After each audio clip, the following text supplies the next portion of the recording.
It's the stuff that you don't do. Yep. It's hard. So Absolutely. I'm going right into that meeting like it's nothing. Ladies and gentlemen, welcome to our conversation on Blacks in Politics. I told you guys I'm going to continue this Now What series. And one of the things that we really need to get a handle on is understanding politics. And I invited Mr. Horace Towns. He is the president of Towns Global Group and commissioner on the Riviera Beach Beach Housing Authority Board of Commissioners. He came to the spotlight as the Black conservative political figure on mainstream TV and radio segments. He is a writer and entertainer, served as CEO of Uptown South Entertainment until 2012. He was also the head of A&R at H2 Entertainment from 2004 to 2007. Mr. Towns still performs on national tours while spouting residence between Riviera Beach, Florida, and Atlanta, Georgia. You guys are no stranger to Horace. He's been on many of my segments before. And so I really wanted to have an opportunity to speak with him about his experience when he ran for public office recently. I think was it last year or year before last? It was last year. Last year. Yeah. And so one of the things that, I really want people to understand is what it's like to run for office, because it's not what people think it is. And one of the challenges is one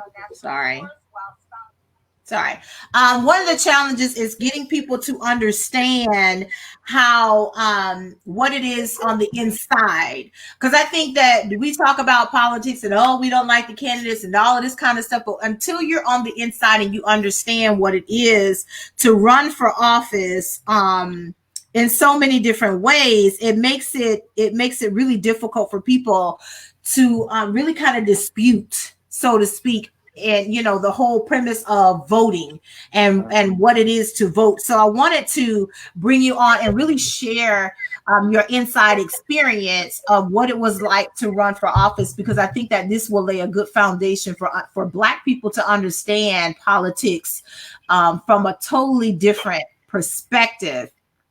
So my first question to you is, when and why did you decide to get into politics and run for office for yourself?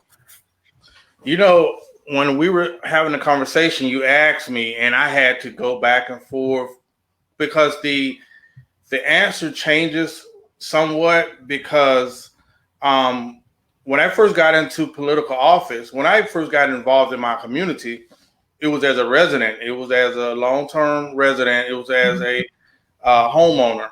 Right. And I think once you become a homeowner, you see things from a different perspective. You're more invested in the day-to-day business that goes on in your city. Right. Where you all of a sudden you start to notice why this street has lights and this street doesn't, why this sidewalk is broken. And I started going to city council meetings, and I didn't have any political etiquette at the time. So I would go up there and give people the business. Right. And a lot of people agreed because, in our city, I just saw that our city hadn't changed in 30 years. So by me starting to tune into city council meetings, I seen the impact of seeing other people in the community say, "Oh man, I seen you speak." People my age started to get involved. It was like, I've always wanted to get involved. I didn't know how, so I started to see my friends start tuning in. I started to see other people get involved. And I think that's what ended up making me run for office, because when I first ran, I was kind of naive. I thought, hey, I'm from the city. Everybody knows me. Everybody will vote for me. And it's not that easy. It's not that delicate. It's a different devil. Yeah. It's very different when you're on another side. It's different from being a citizen to now asking citizens to trust you to be their representative. And I think that that's where we miss the mark a lot of times. So for those who want to know, because Epiphany asked the question that she didn't know that you ran for office. What office did you run for? I ran for the city council, was the District 1 and the Riviera Beach City Council. Okay. Which was my neighborhood. No matter where I moved in the city, I always stayed in this neighborhood here. Each house is probably 3 blocks over. You know how Riviera Beach is. Right. You could drive the whole city. If you do 50, you could get through the whole city in 3 minutes. Right. So the Raw is not very big at all. And that's a good thing though. But what were some of the lessons you learned while running for office? Some of the lessons that I learned for office was learning that politics is more than what you see on a screen. I mean, a lot of times you'll see a council meeting, you'll see a news headline, but it's so much that goes into politics. It's more behind the scenes that's in front of the camera. Right. And you asked me, what did I learn from it? That was the question? Yeah. Well, I learned that I think the biggest thing that I learned in my first run is don't trust the hands that shake your hand and don't trust the faces. A lot of people that say they're for us are really put there by design. Right. And that goes around most urban cities. So you'll see someone that we support over and over and over, and you'll realize that the agendas that they put together for us don't really do anything. I always call those people gatekeepers. You know, they're elected every year, but they're there for other agendas and not the advancement of the people in the community. Right. And you'll never know that until you really start getting engaged and getting involved in going to these meetings and getting involved as a resident, as a citizen. Did you discover the rules of engagement were different for you than other candidates? Yeah, it was somewhat because I think the fact that my community, I would say this, I went to Suncoast High School, the best high school in the country. Then I was an athlete. And then when I came home, like most college students or former athletes, you're looking around trying to figure out what to do with my life. I love my city, but where do I plug myself in? Right. And reality was I was in an average Black male in my community, you know? So there was a lot of fanfare and a lot of respect from people in my community. Right. The rules of engagement was different from me because most of the people that are in politics treated me like I was a threat. And I will give you an example. When I ran for office, in most general elections, the key is to get the person in office out of office. In my race, because I was so dangerous, apparently, of what I was told, everyone put their focus on making sure I didn't get into office, which was a little different. Wow, so a lot of times that person that you're trying to get out of office will get back in because you have so many people running. Right. And then a lot of times the people that want those people in office will have somebody else run to split the votes. And that's what happened. You had a situation where you had like 7 people in one race. And honestly, in urban areas, whether it's Riviera Beach or there's Baltimore, the most impoverished cities, it doesn't seem like African Americans really value voting, or they don't believe in it. Right. Or they are, in that case, when you have so many candidates running, you almost guarantee the people that need to be out of there that you're trying to upend are going to get back in there.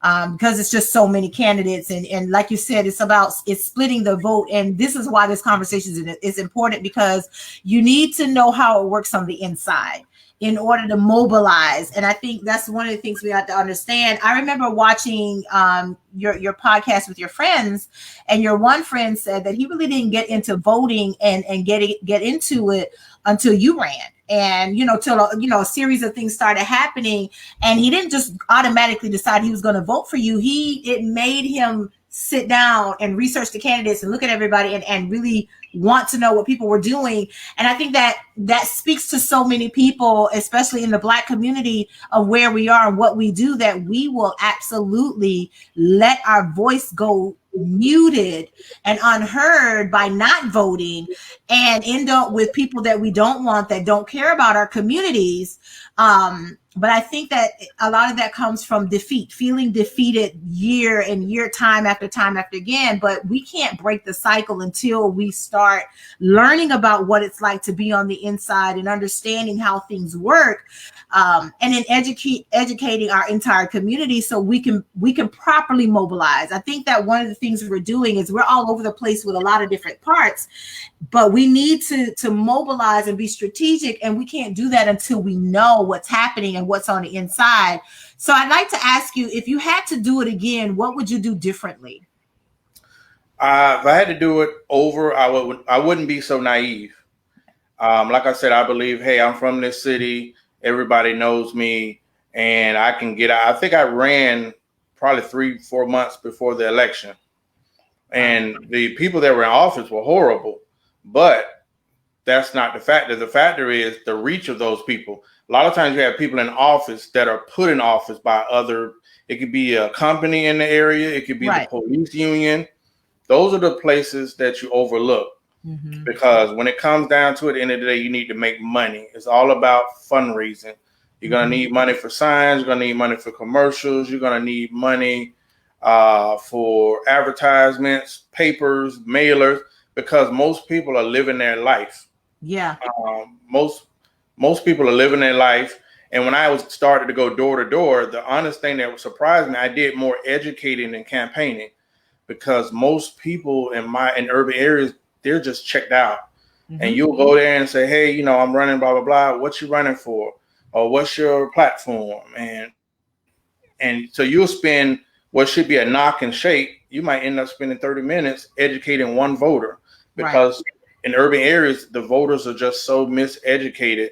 And oftentimes I would say that we tend to follow our leaders. So if Reverend Sassy said, we want to vote for this person, everyone in that church will vote for that person. Right. But they won't know that Reverend Sassy is telling people to vote for this person because he has a vested interest. It's like lobbying. It is lobbying. Yeah. It is lobbying. It's dangerous. So money is bigger issue than anybody will ever believe, because the police union's going to cut a check. You know why? Because when it come down to it, when it's time for them to renew their contract to get salaries, hey, we got our vote in. Right. We're going to put the people in that's going to make sure they move our agenda through the system. Right. So that's what it is. Right. I think that one of the biggest problems that I personally have with elections and the whole process of politics is the fact that money is basically the determining factor of who becomes the candidate, or who gets supported the most by whatever party or whatever community or whoever's agenda. And I think that should definitely, I understand the need, because you need money for marketing. Marketing is expensive. I understand signs and all that stuff, but some of the money that gets toted around has nothing to do with that. And that's kind of the red flag to me, that is it when money is exchanged at that level, and we're talking about in the volumes of what you're talking about. You start talking about police unions and all that stuff, you're talking about big money. And so when you have that, again, they're basically buying people's vote for, again, swaying, lobbying to what they want the candidate to do for them. And a lot of times we don't know that. We're again, like you said, educating, especially Black voters in urban communities. When you don't know, you can't make a difference. You can't make a change. You can't fix it. And so knowing what you know now, going through that experience, would you run again for office? I would. If I ran for office, I would have followed my first mind and ran for a higher seat. That I allowed, that's how naive I was. I allowed some outside counsel to say not to vote to run for a certain seat. Right. And that was a seat I definitely would have won hands down. Right. And when you start running politics and doing whatnot, you got to keep your nucleus like this, because you're going to even have some people in your camp that's really working for another camp. Right.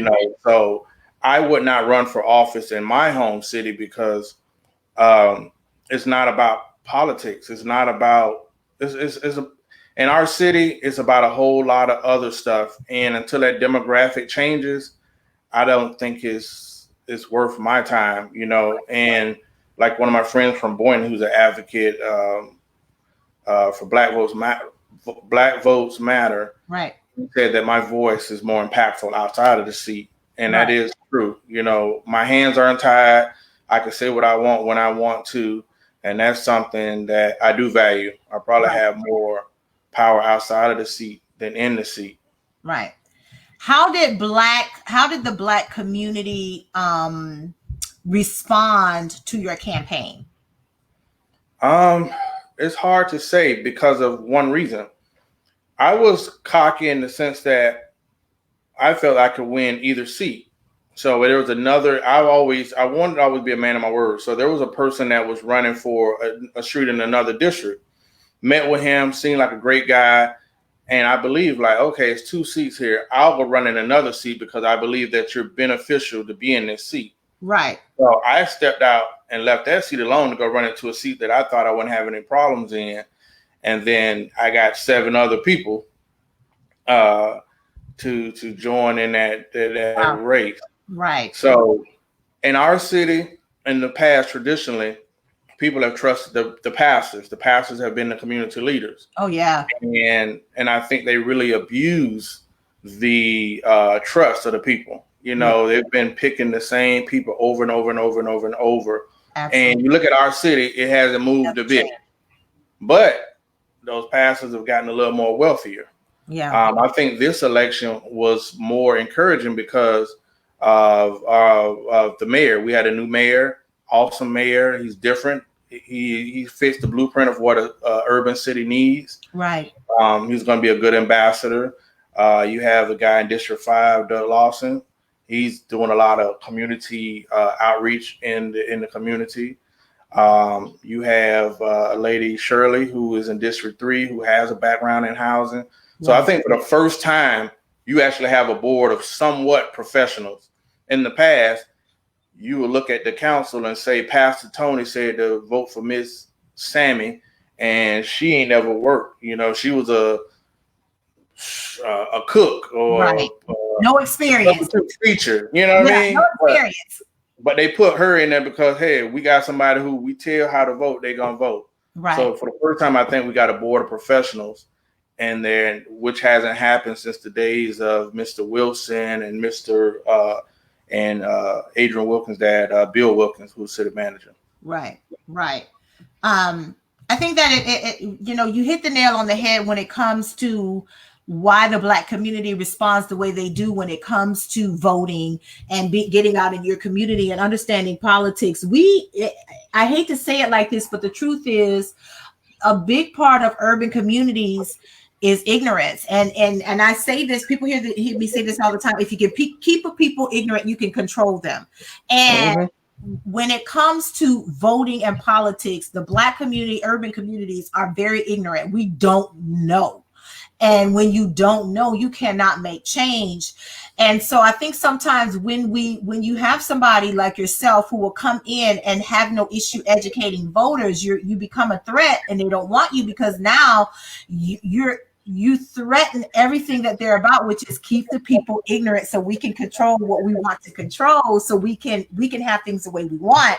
And so we don't have, I think one of the things that we don't have, especially in our hometown, are the community leaders that we need to have as it relates to, like you said, the pastors and some of those people that it's like, okay, but when are you going to pass that baton on? Or you just need to lay that down so that to make room for the kind of leaders that we need that are going to push the community forward. And I think that the current mayor that we have, I've seen some of the work that he's done, and it's very reflective of what we need to be able to progress and move things forward. I mean, we have a long way to go, but what do you think it's going to take to bring in the type of community leaders, not necessarily those running for office, but community leaders that are going to help shift that mindset in the community away from just trusting one person and having one person tell you how to vote versus educating yourself and knowing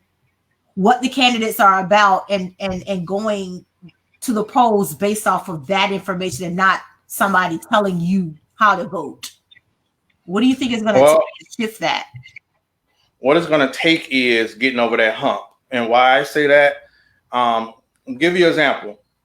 I have no problem. I'm always vocal about saying, yes, the urban community, my city, we have a lot of miseducation and ignorance in our communities, right?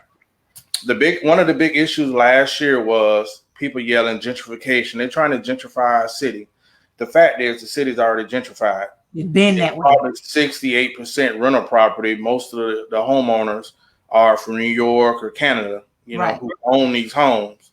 Now you're starting to see where the city has changed, where you see the Congress corridor, and even people in this community where I've seen people be in my community 30, 40 years and find out they never owned a home.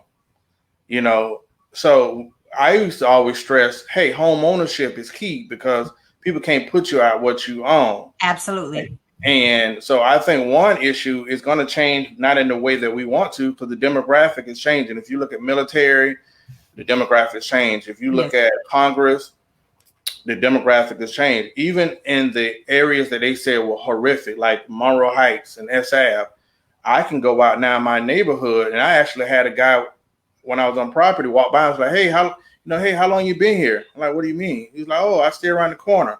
So now that you've seen Caucasians and Asians walking through this so-called bad community, and they feel comfortable, that is the point where you say, "Oh man," but it's already too late. Right. So the point was, what is going to help us change? It is to have candidates that actually stand by their word. Meaning, when you get a real candidate like our new mayor, when he gets in, he has influence, and he's going to help bring other true candidates on board. Right. A lot of times you'll have candidates that will say, I'm going to do this and that, and they can have a true heart to do that. But once they get inside, they start getting approached by the lobbyists and the different business owners that wine and dine them. And before you know it, they've been compromised and bought. So they good. So they don't look back to try to help, say, let me go and help Mr. Mario, who's trying to run for office, get in office. No, them Negroes going to be like, I'm in. And they're not going to offend their voting base because you get a nice little salary. You're getting all these perks. You're getting all this recognition. A lot of times they get in and they slam the door. So you need politicians that get in, establish a power struggle, a PAC. Right. Once I'm in, let me establish a PAC so I can get some donations. So when I run again and different candidates who are suffering, who we need to get in, I can help their campaign to get them in. Right. So, and what you're talking about is a form of mentoring. Like, you need people who are going to come in and mentor other people and bring them up and basically put them on, as we would say, and expose them to the community so the community can start to get to know them and see them and get accustomed to them. I think that's how it used to be back in the day. When I'm talking about back in the day, I'm talking about the days of my grandmother, when she was very active in the NAACP and organizations like the Urban League and that kind of stuff, when they were very much in our community growing up, very much hands-on, active in the advancement of Black people. And along the way, that generation of people like my grandmother and stuff, when you don't see that happening anymore, I think that this is how we get to this point to where, you have these candidates who are only focused on themselves and not, like you said, pulling someone else up. Mm-hmm. After running for office, you shared with us some opportunities to educate the Black community on politics and public service. What are some other things that you could share that you feel that the Black community needs to understand or educate themselves on, or better yet, what are some ways that we can systematically educate the Black community on politics and public service, so that we do have a better understanding and actually go to the polls and vote with a conscience. You know what I mean? I think that it's one thing to say we need to educate the community. It's another to figure out how we can do that in a way that's efficient, that's effective, that they're going to get it. You know what I mean? I think a lot of times it's, when it hits home, absolutely. But sometimes hitting home, like as you experience, I'm from here. Y'all watch me grow up. Like, it's not like y'all don't know my family, but it's still wasn't enough. So how then what is a way that we can best educate communities of color, especially Black communities, when it comes to educating them, our community, on politics and public service and how it actually works on the inside, and understanding the power of the vote, particularly when it comes to when you see 7 people running from what area, that's what this means. We need to mobilize together to get behind one candidate. You know what I mean? And understanding that this is the strategy, because I don't think we understand or even see the strategy in a lot of that. I'm gonna start off with your first question. I'm gonna be Malcolm X. That's what I get famous for, being the a-hole. Black people, Black African Americans, Blacks in this country, from my city to the other side of the state, the country, we have to recognize and be comfortable on actually doing stuff for Black people. Yes. We always jump on everybody else's agenda and support, but when something happens to us, no one's there. Right. We always jump on everybody's agenda and support and defend. Nobody's there for us. Right. Second of all, we have to recognize the money. We can't say that African Americans don't have what it takes, because in reality, we are 1 something trillion. I think that's the quote, and spending power, whether it's fast food, restaurants, vacations, hair supplies. We are America. We are this country. And it seems like we have been allowed to be pacified through laws that we support and don't even know that they're the ones that are hindering us. Right. I am a conservative. Why? When I got money, it changed my views on certain things. But I will tell you this, end of the day, I'm a Black man. Right. I'm a Black man. I'm a Black man of a Black family. I get in trouble for saying it. It's the truth. Republicans, Democrats are 2 wings on the same bird. Mm-hmm. Political parties in this country really divide us. Yes. If anyone was to take a chance to say, instead of saying he Democrat, I'm gonna go vote for because he's a Democrat, or going and say he Republican, I'm gonna vote Republican. What if everyone started to actually research the candidates that they are voting for? Because in most times, Republicans have a great formula. Listen, I'm a Republican, but it's a Democratic seat. I'm gonna register as the Democrat, go run for that seat, and then I'm gonna control that seat, even though I'm really a Republican. Okay. You know why? Because we're gonna take advantage of their own ignorance, where they go in and just vote Democrat. Down the ticket. And that's the dangerous thing about people who vote straight party. I stopped doing that a long time ago. I might be registered as this, but understand, when I get that ballot, Republican gonna be on that ballot too. Mm-hmm. I vote based off of educating myself on each candidate. Who is running on what and why, and do they align with what I'm looking for?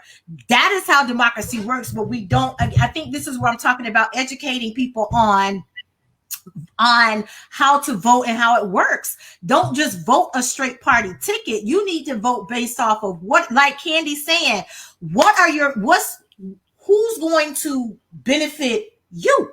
Who has an agenda that's going to work for what you are wanting? I think that Jeffrey made a point.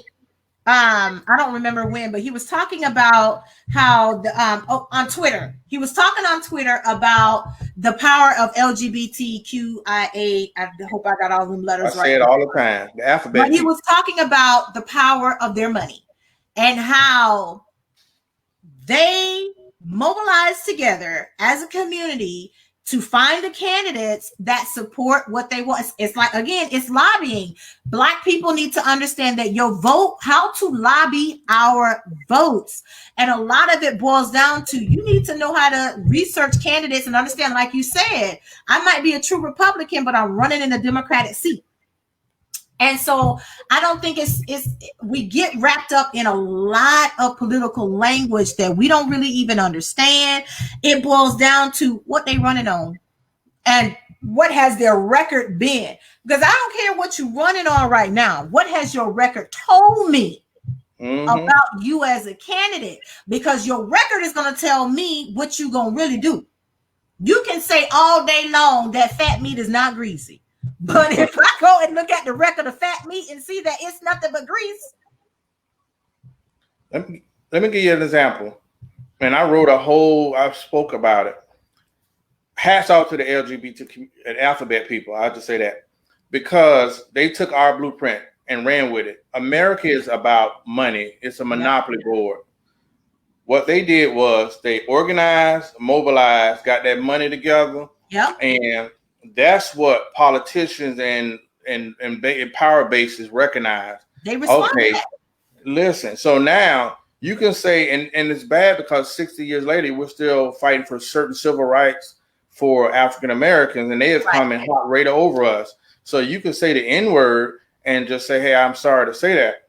Try saying something about someone that's gay. Try saying something your about whole world will be destroyed.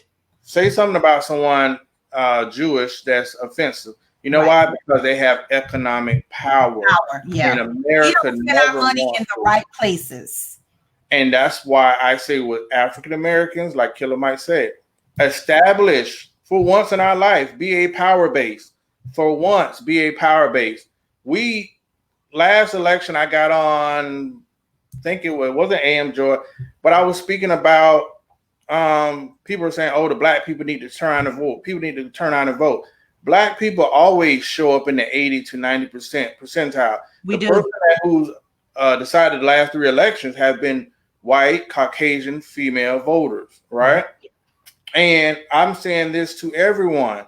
The last couple elections, we get caught up so much on the presidential election, but the truth is the most powerful person in this country is Mitch McConnell. Thank you. Mitch McConnell has been in office for 40 years, and he will look you dead in the eyes and say that he doesn't care what go on, nothing's getting passed. He was the one that said no matter what Obama wanted, it's not getting passed. He got bills still sitting on his desk from 3 years ago that he won't even look at. So again, people focus on the presidential race, and to that point, you had some great candidates on the Democratic side that I thought would have been good. You had some younger ones that probably could relate more to the new America. Absolutely. But somehow people don't see that you don't really have a choice. At the end of the day, they keep giving you A or B, but really it's the choices that they're giving you. Right. Because the Democrats have some candidates in their 40s and 50s that have some great ideas. Absolutely. How you still end up with Bill? How you still end up with Hillary? And people telling you we don't want those people. How is it everybody that we have for presidential choices are in their 70s or 80s? It boiled down to money. It does. And that's why I say money should not be the determining factor. I like what Rodney Hardwick said here. He said the problem is none of the candidates have a true Black agenda, and we as Blacks should stop expecting them to. Here's the thing. Right. We shouldn't be, it's like Malcolm X said, and I'm paraphrasing what Malcolm X said here. We need to stop looking to the oppressor to give us an agenda. It's our responsibility to tell them what we want. And we stopped saying what our agenda was because I think along the way we didn't know what our agenda was. And so, and we keep being generic saying we want equity. What does that look like though? You have to be specific and say what you want. And I agree, we focus on 1600 Pennsylvania Avenue when it's the Capitol building that you need to focus on. And like Candace said, local elections, these prosecutors, these judges, we got primaries coming up in August here in Florida. And I guarantee you, most people don't even know who's running, what they running on, what their record is. And, the other thing is why they make it so difficult for you to be able to look up these people's record, especially a judge. It's public record, but God knows it's so hard to find that information because you got to hunt everywhere to be able to see these people's record so you know who you're voting for. You know what happens to me every election? People will wait right to the couple days before the election, they get their ballots, and they'll call and say who to vote for. And that bothers me, but I have to also acknowledge I can't at least I have to make sure they don't vote for the worst people. So I'll end up, and a lot of times I even got caught with my pants down one year when it came to judges. I was like, I might have knew 2 or 3, but I didn't know the rest. And how they're labeled on the ballot is a little different, So I would say to us, we're in a bad situation for the first time in our lives. Our blacks are already off the, we get our agendas are looked at last if we have any. Right. You have a Democratic candidate that nobody wanted. You have a Republican candidate that nobody wants for president, and you're supposed to pick one of them. You have a guy who, sorry, y'all, I've never liked Joe Biden, because he was a segregationist. What is going to happen?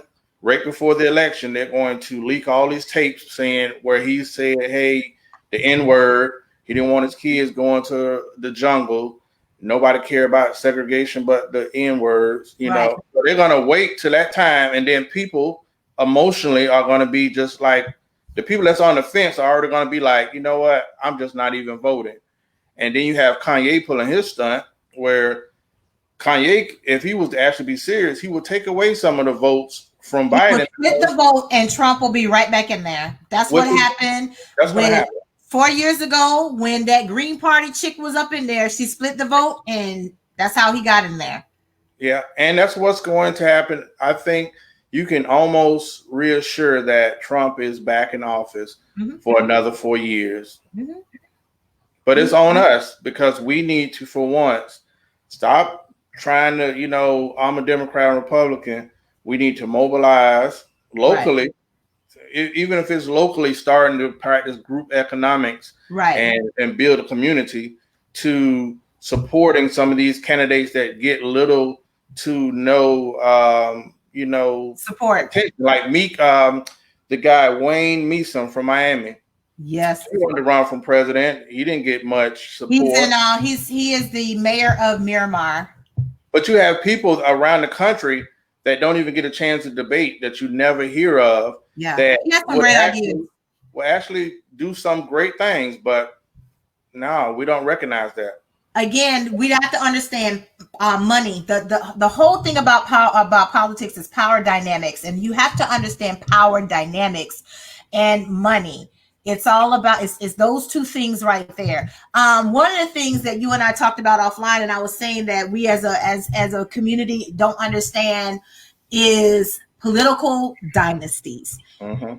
There are whole families that are groomed for politics. It's just it. The Kennedys is one of those families, but just like you got the Kennedys, you got a whole bunch of other ones.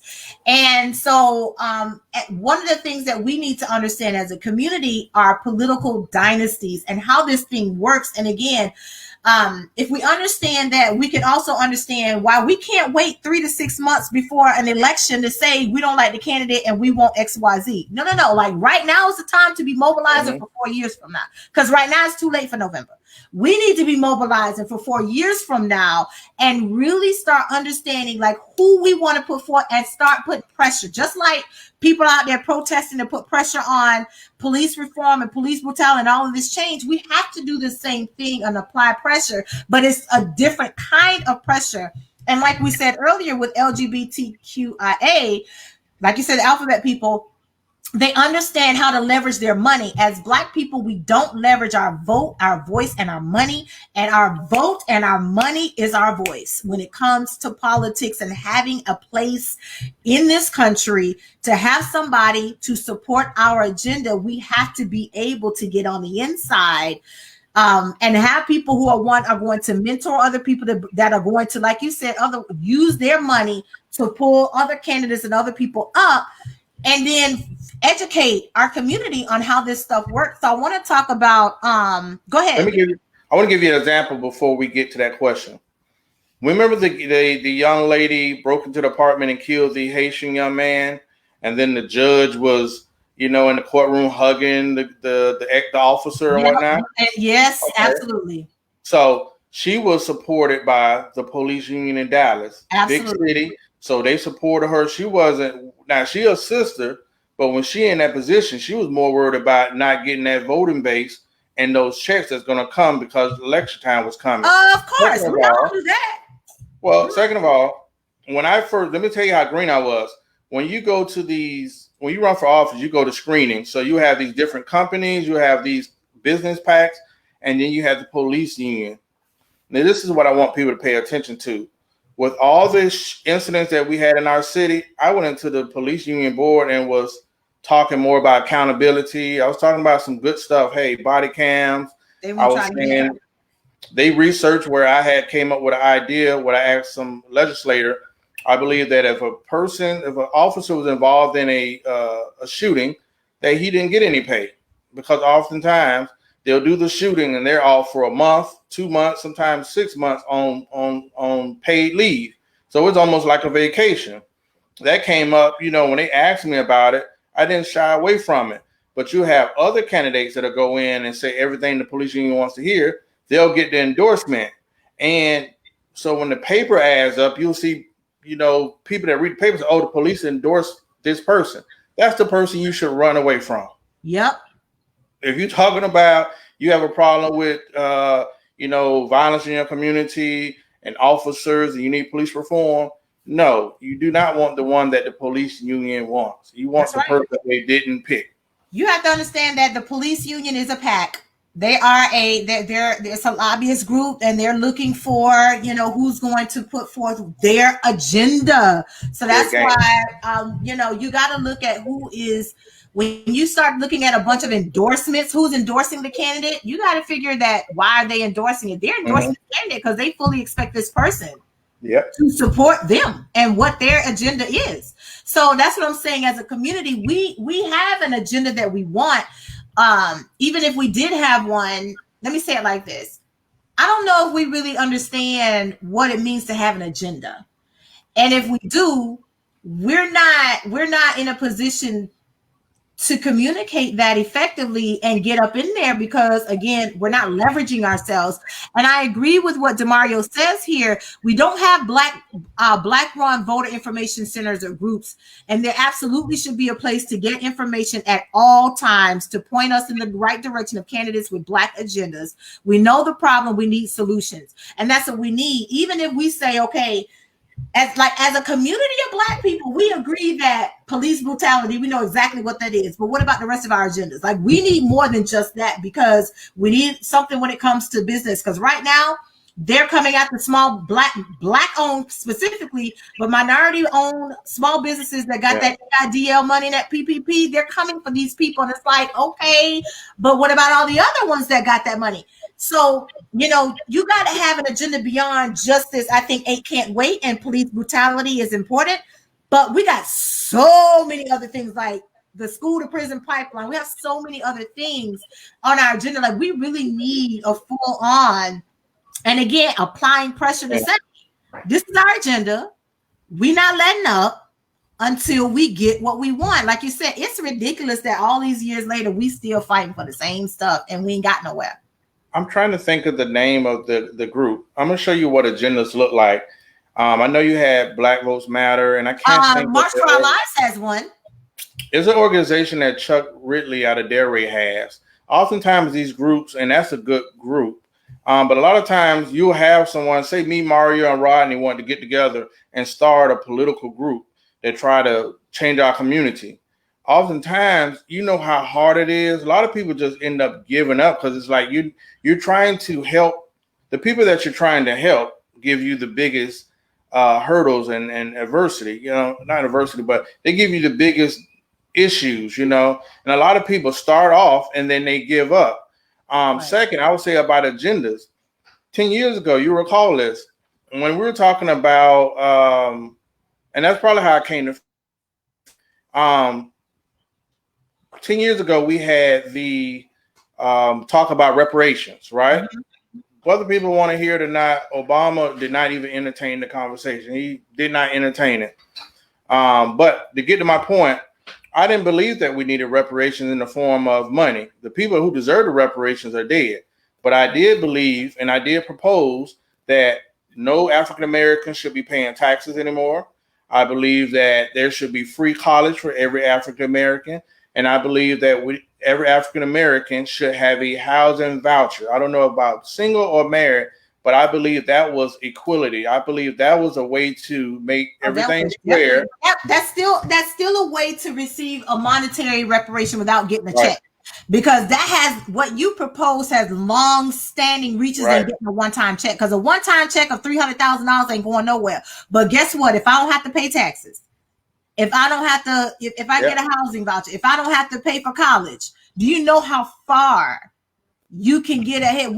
That's real equity, because now guess what? That automatically raises us up to the level of where a lot of these, of white society that have gotten there because centuries of having that leg up, that automatically puts us up there. Because guess what? You know how much we pay in taxes? But guess who picked up the ball? Ice Cube. 2 weeks ago, Ice Cube, that same plan that I had, Ice Cube has been presenting over and over and over.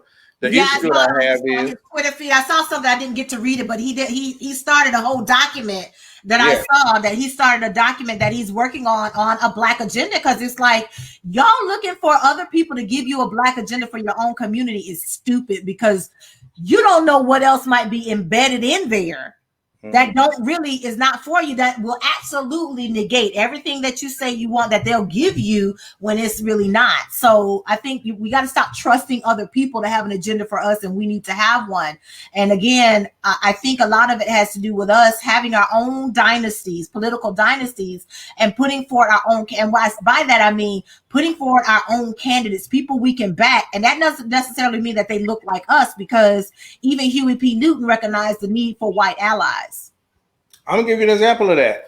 Thank you to shout out to Ice Cube for picking that up, because his voice is bigger than mine. It don't matter. You just want the plan out there. But Bob Johnson, who is now in the news saying he's in front saying that Black people need reparation. He used to be the person that owned BET. Here's why I have a problem with it.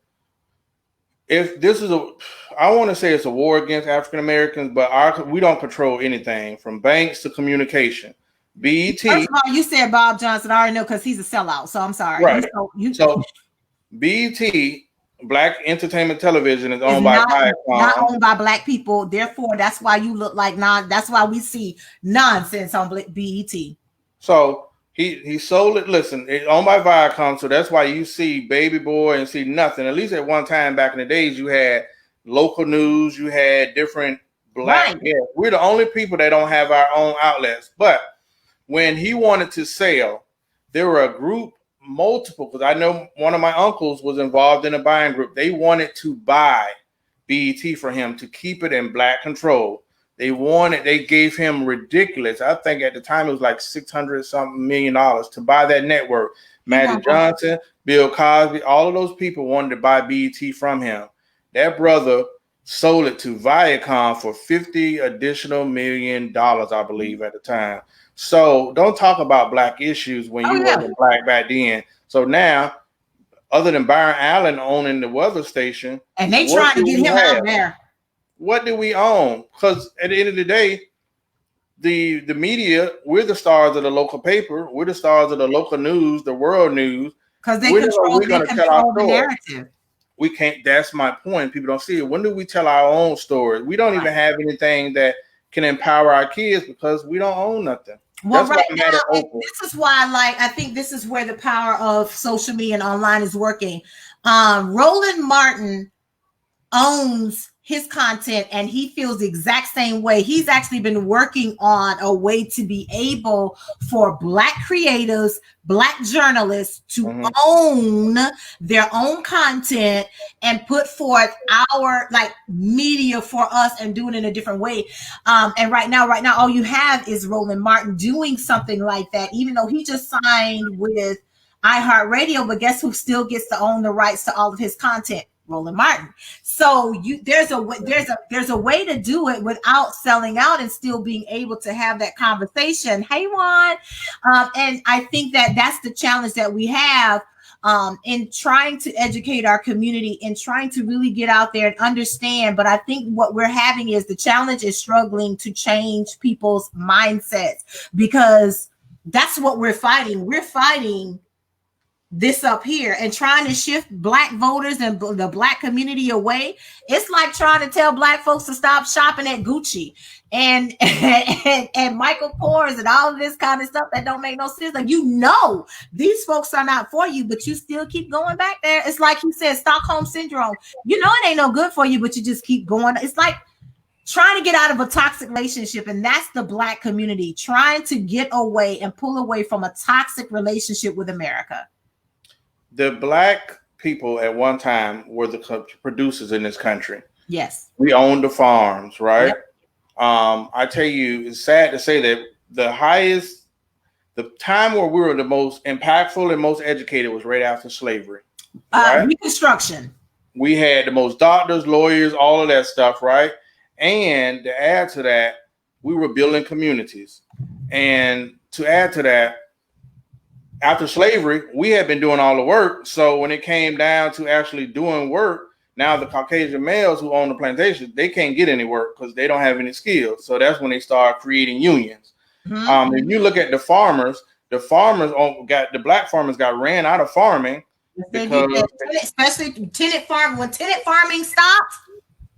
So, but guess what's more that even if they were farming or on the land, the key is they own land. Yes, they own the dirt. So when I go back to Roland Martin, who has taught me a whole lot, brother, I love Roland Martin. I call him Uncle Roland.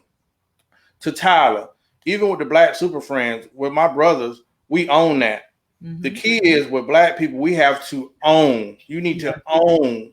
When you first thing I tell anybody, get you a house. Yeah. And you look at the numbers, own you a home. Because once you own a home in America, you're seen as somebody. It's a monopoly board. Right. Own you a home or own you a business. And that's how you get established. But the key is we have to get back to owning, because right now we're making everybody rich. We spending that Gucci Dior. I know people that listen, the people in my neighborhood, I made a post. Don't send me no damn GoFundMe because Keisha T lights off, and then your kid been out there busting fireworks for the last 30 days. No, we have to start to get out. We have to cut off some of the miseducation, and we have to kick these crutches away and get back to owning. Whether it's a barber like Rodney, own his own shop. Hey, he don't have it right now. Me and a couple other people, we patch in $100. I want to see more of that. Rodney need a shop. Everybody put in $100, sow a seed. The brother got a shop. Right. You know, Mario has a new business. He needs a van. I don't have no problem saying he go $100 towards my brother and walk away from it. We need to invest in us. I think that's the challenge in understanding what investment means. We don't see. Here's the thing, and y'all heard me say this before, and I'm going to keep saying it's like beating a dead horse, and I don't care. Listen to me. You have to understand that you got to get out of the mindset that Black is inferior. And for whatever reason, we think Black products, Black businesses are inferior, so we don't want to make an investment there. But that's a lie. If it was inferior, why are they always trying to take your culture and take what you have and reproduce it and sell it back to you? That doesn't make any sense. So again, it's shifting your mindset and understanding why, if what you have to offer is inferior, why they always want you to be out there performing for them and making them money. That's why they don't want you to own your own content as a creator. Creative people, writers on TV shows, producers, that kind of stuff. And so the goal is to keep you, guess what, ignorant and keep you down so we can keep, it's oppression. It's a whole concept. And so trying to understand that when you understand how it works, you can mobilize. And I think that's the challenge, trying to mobilize a community of people who don't understand how anything works. It's mental warfare, and most people don't recognize that you are, whether you're mentally enslaved, most people have accepted their conditions. Let's like taking a kid that loved Riviera Beach who's never been outside of Riviera Beach. Yeah. If you look at Palm Beach, West Palm Beach, during segregation, West Palm Beach had you had your dentist, your doctor, right on that whole Tamarind corridor. You had a pharmacy there, you had a doctor, you had a dentist. And the Black people in that community could walk to the dentist, walk to the doctor, walk to the grocery store or whatnot, right? And we fought for integration, like we were missing out on something. And at that time during segregation, we were teaching our kids, we were empowering our kids, teaching them about Black power. Then when we got integrated, we ran into them schools thinking we were missing out on something. I tell anyone, be Black, stop trying to be American. And why I say that is, when a lot of people, what they call success is the American dream. Once I got out of college, I get my job. The first thing I want to do is go and get a big fancy house in a community that don't want my ass there, right? And I'm barely making it. And the First of all, reality in a is, community that your people once owned, that they burnt you out, burnt your ass, burnt them out of, so they could take it, or the new thing is they eminent domain it. but listen, so I go out to a Wellington because I want to be away from the Negroes and I'm feeling successful. In reality, I may pay $300,000-$400,000 for a house I can't afford out there, but in reality, I can stay right in my community and buy 3-4 houses in that same community for that, and actually pay for my house. Once my house is paid off for, I can actually start prospering. But we are too busy with the illusion of inclusion. Right. Faking. And that's what it is. Faking like we're successful. Want to say I'm not like the other Negroes. Listen, the illusion of inclusion is what's hurting us the most. It is, because it keeps us from educating ourselves about candidates and people that come running. And I think that a big part of that is, again, brainwashing you, like you said, mental warfare into thinking that one black is inferior. So when we have a different candidate that comes in that doesn't look like us, and it's like, oh, this is the great white hope, or this savior, or this person, is just like, well, this is an outsider to our community. And you're going to pick an outsider to the community versus somebody who's in your community, who you know that has your community at heart, and they're running on something. But we would support somebody and then get upset when they do the very thing that we already knew they were going to do. But now you done missed out on the candidate who really had your best interest at heart. And so that's why I say understanding how politics works, political dynasties, what it is, raising up our own candidates, and creating a realistic timeline for putting all of these things into place. Having a one-stop shop to understand who's running, what it's all about, how you can register to vote. Everything should be real simple. And yeah, it is like an online environment, but we still have a generation of people who are not versed in online. And so in small communities like ours, in our hometown, you need what Demario was saying here, a voter run information center, period. It's just, why are we not having it? But back in the day, that used to be, growing up, that was the Urban League, that was the NAACP. That's what they did. I think the Urban League was on Australia. It still is. Australian Avenue. And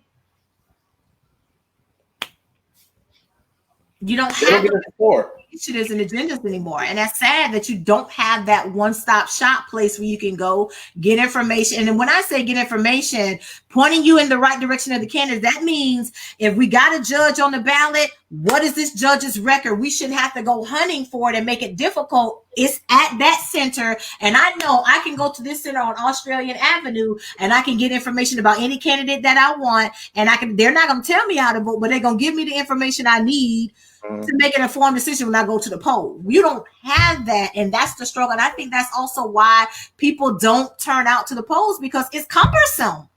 It's really stressful, to be honest, trying to figure out who to vote for. It has become the new thing now is who got the most signs. It's visual training that I learned from somebody. Listen, that is the new thing. Getting people to remember your name. So when you come down the street, it might be 100 signs of the same person. Now you might get a no. It'd be like, oh, that ain't nobody but Keisha T that's running for office. But you've now remembered. So you go into the booth. What if you don't know nobody else? You're gonna remember Keisha T. So it's so much stuff that we don't recognize. Yeah. But we have to embrace and get out of this. We've been indoctrinated, and that's the big thing we need to fight off. And I told my son's artist now. When I was in music, I left and got embraced and had a nice career. Right. I didn't get that love here when I was telling people what I want to do because everyone competed. Right. Now, when I came back after my career, everybody was showing love and they wanted to attach on. So we have to stop trying to be Americans. We have to, for once, be who black. You are. And I will say this to I almost called his name, but this is one time in America. Black people, you can't get it together now. I don't know if you ever will. You got the whole world saying Black Lives Matter. Right. I don't support the group. I support the movement. Seeing people marching, seeing millennials marching, seeing people for once saying we just sick and tired of racism. It's played out. And right now we were strong on that, and then Will and Jada came out, and then 50 Cent said something, and it feel like we're starting to lose it already. Like, no, it's still happening.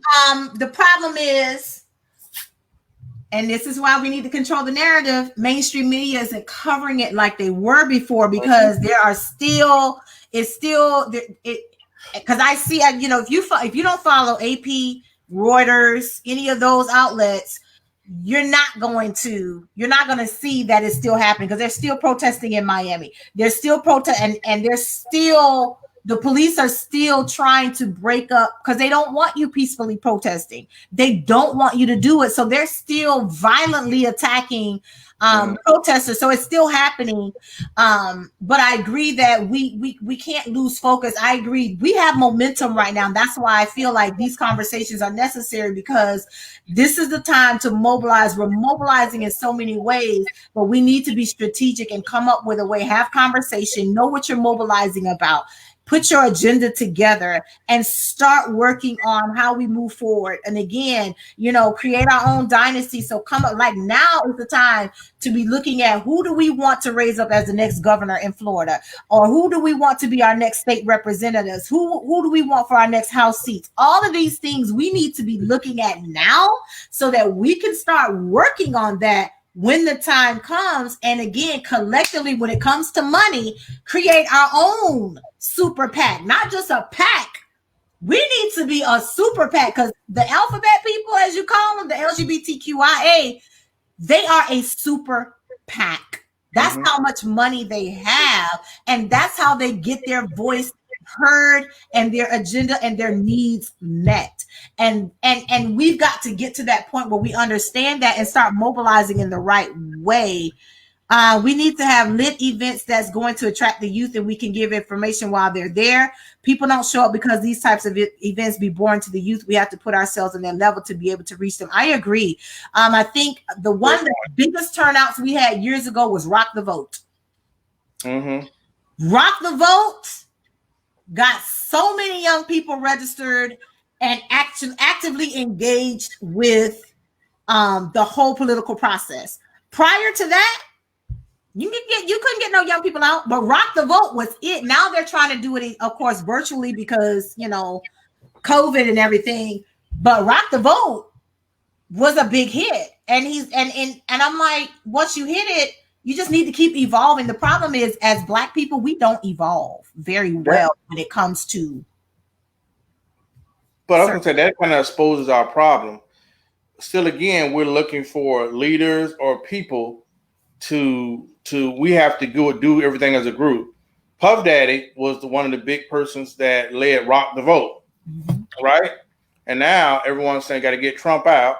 And then some people say we don't want Biden. And then Puff Daddy, who is looked at, because talking about people don't vote until they give us an agenda.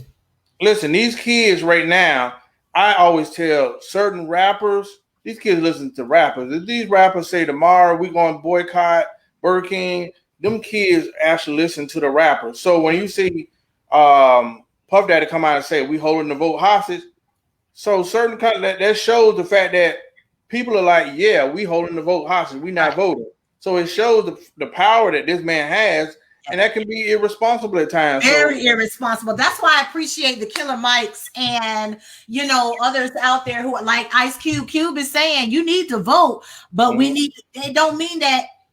Like, it's like what Brother Roland said. If you didn't watch Roland Martin's show a couple days ago, listen. He broke it down. He's like, a whole lot of people don't like Biden. But to sit here and say you're not gonna vote, you're gonna stay home and not vote, or to actually accept 4 more years of Trump is stupid. I'm gonna be honest with you. I'm not a Biden fan. I understand, but I'm not gonna be stupid enough to say I want 4 more years of Trump. But what I am gonna say is, if whoever get in there, but if let's just say Biden gets in there, we still need to present him with a Black agenda and apply pressure. Like, ain't no little bit of pressure.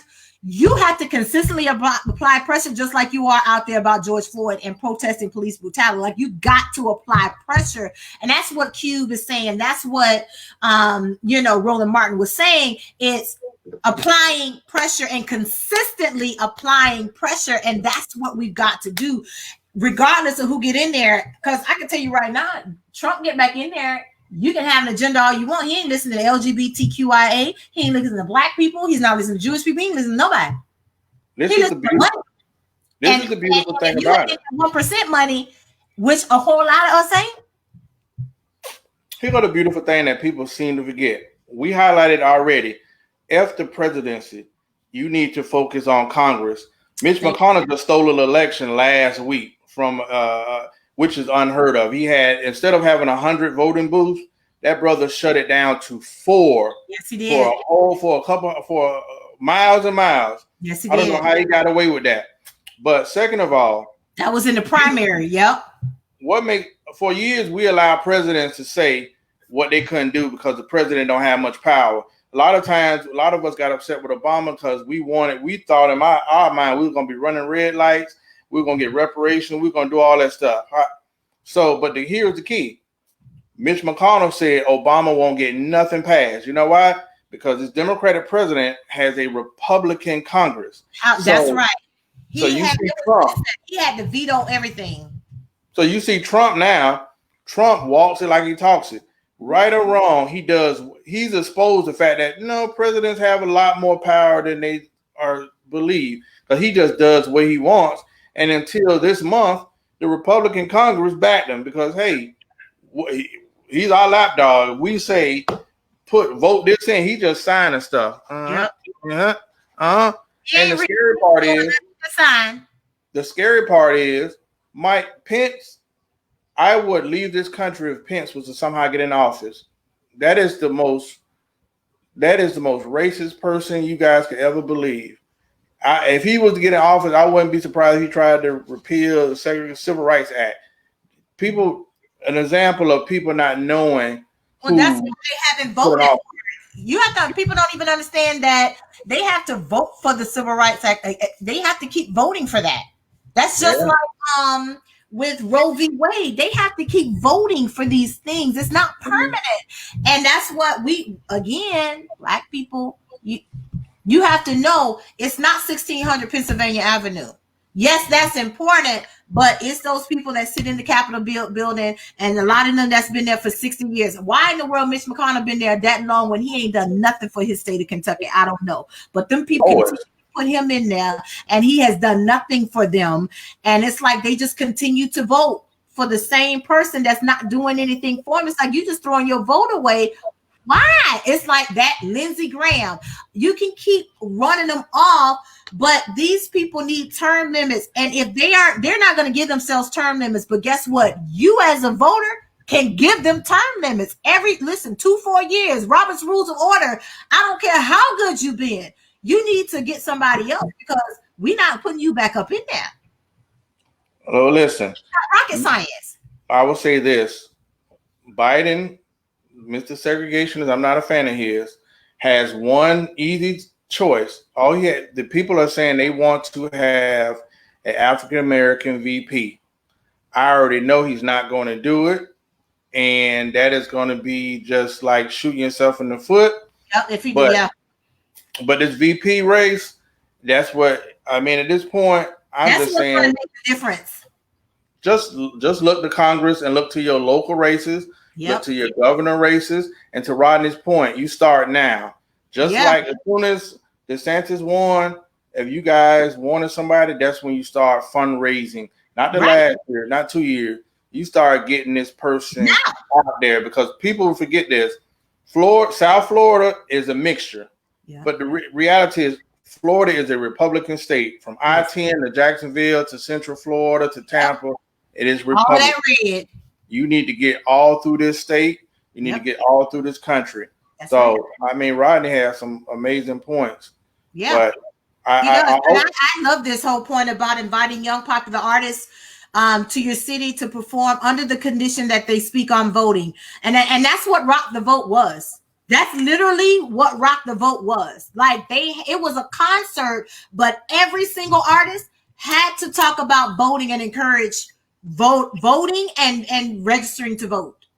It was phenomenal. We forgot about one person. Shout out to Scarface. Scarface came. I forgot who held the event in our city, but it was Triple J. He brought Scarface, and I, the mayor, myself, Doug Lawson, a lot of us got to talk to Scarface, who's a legendary rapper. Yep. We forget that brother ran for city council in Houston, and came this close to winning. And hopefully that is going to inspire people in Houston to say, we just not residents no more. We about to take this. It's a black city, a black mega city. Why we don't have somebody on the board that represent us? And he came close. Shout out to Scarface. Yeah. So I think we're starting to get it. We just got to start to put it into our younger generation. That way it doesn't get lost. Right. So that's a good point. I think one of the things we definitely can learn from, and we're going to wrap this up because he has another meeting. But, when we talk about representation matters, this is what we're talking about, not just among Black people, but young people. Our population is younger and younger and younger, and we need them to be actively engaged. And that is, I'm going to be honest, that's what I admire about March for Our Lives. Those young people, when they said they were mobilizing and getting young people to register to vote because they knew how many of them were turning 18 and getting ready to vote, they didn't play the radio show and they pull it together. When they said they were serious about dismantling the NRA and bringing them down, they did just like they came up with an agenda and they stick to it. They don't confuse nothing. They stick to what they say they are about and they do it. And if there's somebody that overlaps or something that they agree with it, they do their research before they endorse anybody. Mm-hmm. And so I think that there's so many different models and things that we can look at, but as a people, as a community, especially as an urban community, we have to do better about mobilizing. And I think that right now is the time to get started. These are some great initiatives that it don't take nothing to put these things together. Like, we still have time to do what Demario was talking about, having a central place. I don't care if we just do it online. Here is a central location you can go to and get information about XYZ and create a whole repository and do it by districts and counties or whatever. So you know who's running, what they are about, and all this. Because right now for Broward County, I have to go and look up every single candidate. Mm-hmm. And figure out who they are, what they're running on, you know what I'm saying? But there's no one aggregate place that you can find that information. Yeah. And so being able to do that, we got to be able to do that. If for nothing else, I mean, August is around the corner. Y'all, by the way, let me put this plug in. If you're in Florida, next Monday, the 20th, I believe, is the last day to register to vote for the August primaries. Please make sure you register to vote. But anyway, for August primaries. I'm serious, because your local election, these judges, these DAs, these prosecutors, the George Floyd stuff, that's local. Federal ain't it. That's local. Get out and vote locally. But I think what we need to do is absolutely some of these things that they're talking about, we can do that right now. We got celebrities right here in South Florida that can be tapped to participate and help, but at the same time, you got to figure out who's an ally, and not wait for other people to put something together. Do it yourself, and you can do it. Do it. Mobilize and get together and make it happen. So, what's your final thought? And leave the people with information of how they can get in touch with you and what you're doing. Well, recently I just started 2 new companies, so I am so busy. Usually this is when I'm involved in some kind of campaign somewhere, whether it's a national campaign, but COVID has really changed the world. So it don't even feel like we got a campaign coming up. You know what I mean? Right. I will say to people, do not be afraid to ask questions. One, stop reading the headlines and read the story. I actually clickbait and follow some of those underground news outlets, because I get a lot of news from Twitter, a lot of those websites and all of those news carriers that are trying to get off the ground. They have stuff that's quicker and more raw than other media outlets that are going to be censored, because they don't want to offend, a company or whatnot. Second of all, start reading a newspaper from out of the country. I read 3 different newspapers, whether it's the Middle Eastern Star, the Monitor, BBC. Read the papers outside of the U.S. and get a different perspective of how the world works. And third of all, just evaluate and see where you may have been indoctrinated a little. Like, we've been doing the same thing for so long. So instead of saying, I'm voting for Biden or vote for Trump, look at those people, whether it's Congress, locally. Look at the people that are asking you to vote for them. Don't take that smile. Don't take that handshake. Do your research. Google, Reddit. We be on Instagram, social media all day. Just take 5 minutes and Google. But hell, sometimes you might find a candidate you shaking and smiling, got on a nice suit, and they done been to prison for tax fraud, or they done been, they got domestic. But get to know these people, because a lot of times the people that we don't want, the police union and these big companies that are trying to buy up your city, is going to polish that person up and present them to you like they're the most polished thing. And the person that really has a heart for your community does not get. They don't even get into the same arenas. They don't get. They're not even in on the conversation. No, and then a lot of times, which Black people have to stop doing, is a lot of elections are nothing but mudslinging. Yeah, it ain't about the election. It's about, this person, it's rumors and it's vicious lies. And people, whether we want to admit it or not, African Americans, we love some good drama. Let's stop doing that. Yeah. Get to know the facts, and then we can change our day-to-day lives. So right now, locally, the next couple of elections, whether you're a Delta or whatever, y'all get together and have a conversation and say who we voting for. And if y'all have a problem, have a day where, as the Deltas or the Omegas, hey, tell the candidate we want you to come speak to us and tell us why we should vote for you and support you. Right. Don't let them walk in there. Call them people to the carpet. Yeah, absolutely. That's my take. Wonderful. Thank you so much for that. And y'all, this has been a very enlightening conversation. I really hope you got something out of it. We got a lot of great recommendations from Rodney to Demario to Candy. Y'all, thank you so much for tuning in and always supporting. We got a lot of groundwork to do. We're just getting started. This is the perfect time in history. I think it's the greatest moment in history for us to mobilize as a community of people, period, point blank. We just need to do the work and be resilient. We have to persist to resist, but be persistent and consistent, because we tend to give up. The Montgomery bus boycott didn't just happen in one place. It happened all over the country in different places, and it lasted for over 300 odd days. So we got to persist, and we have to be consistent and hit it hard. That's called applying pressure to make our voices heard, to make ourselves felt. We have to make ourselves felt, not just heard, but felt. Go ahead. One thing before we close out. We are emotional people. We react. Let's stop reacting and be proactive. Yes. One of the biggest transfer of wealth is going on right now, and people don't see it because we're talking about Will and Jada. Yeah. We're talking about 50 Cent. We're talking about other stuff.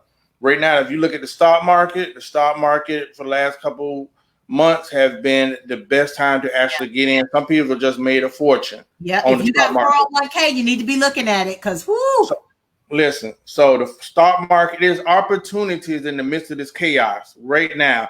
The stock market, look at some of these startups, look at some of these pharmaceuticals.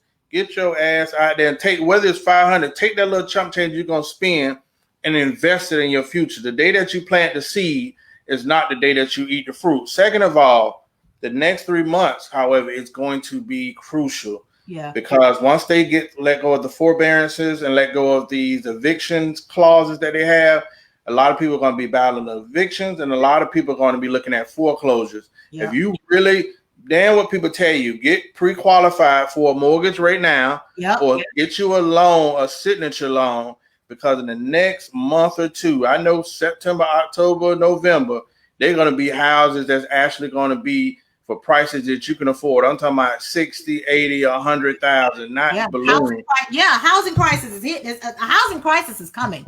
Get in there and capitalize. So once you got a house, most of the time, the money you spend every day is for rent. Yeah. Buy you a house and something that you can manage 60, 80. Yep. Prepare. Right now, you've never seen a lot of people getting rich right now. So I'm sorry for it, but I need to get people to hear that. Yeah, it is. It is. It's a great opportunity, and you have to want to. The big thing is you got to want to hear the information, receive it, and do something with it. And that's what these conversations are about. We will, you guys know, I'm going to keep having these conversations because this is when we need to be mobilizing and doing more.